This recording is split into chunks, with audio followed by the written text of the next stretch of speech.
ইথিওপিয়ার উত্তর পূর্বাঞ্চলে প্রায় 12,000 বছর নিষ্ক্রিয় থাকার পর হাইলি গুব্বি নামে এক আগ্নেয়গিরিতে অগ্ন্যুৎপাত ঘটেছে, যা সাম্প্রতিক সময়ে আফ্রিকার অন্যতম বিরল ভূতাত্ত্বিক ঘটনা হিসাবে দেখা হচ্ছে।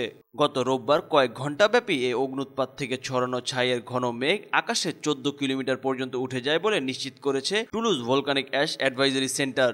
ইথিওপিয়ার আফার অঞ্চলে রাজধানী আদিস আবাবা থেকে প্রায় 800 কিলোমিটার দূরে ইরিত্রিয়া সীমান্তের কাছে অবস্থিত 500 মিটার উচ্চতার এই আগ্নেয়গিরিটি রিফ ভ্যালির মাঝে রয়েছে। দুটি টেকটনিক প্লেটের মিলনস্থল হওয়ায় এই অঞ্চল ভূতাত্ত্বিকভাবে অত্যন্ত সক্রিয়।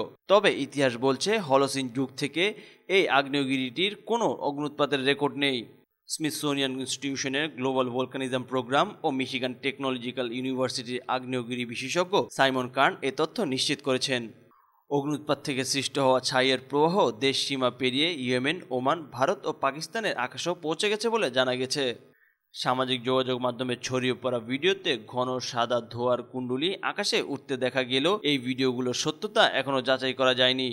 এই ঘটনার ফলে কোনো প্রাণহানি, ক্ষয়ক্ষতি কিংবা মানুষের বাস্তুচ্যুতি হয়েছে কিনা সেই বিষয়ে এখনও মন্তব্য করেনি আফার আঞ্চলিক কর্তৃপক্ষ। বিশেষজ্ঞদের মতে দীর্ঘ নিষ্ক্রিয়তার পর এমন অগ্ন্যুৎপাত অতিরিক্ত সতর্কতার প্রয়োজনীয়তা আরও জোরদার করেছে। বিরল এই ভূতাত্ত্বিক ঘটনাটি ভবিষ্যৎ গবেষণা ও আঞ্চলিক নিরাপত্তা পর্যবেক্ষণের জন্য নতুন করে গুরুত্বপূর্ণ প্রশ্ন উত্থাপন করছে। ডেস্ক রিপোর্ট, চেষ্টা টিভি।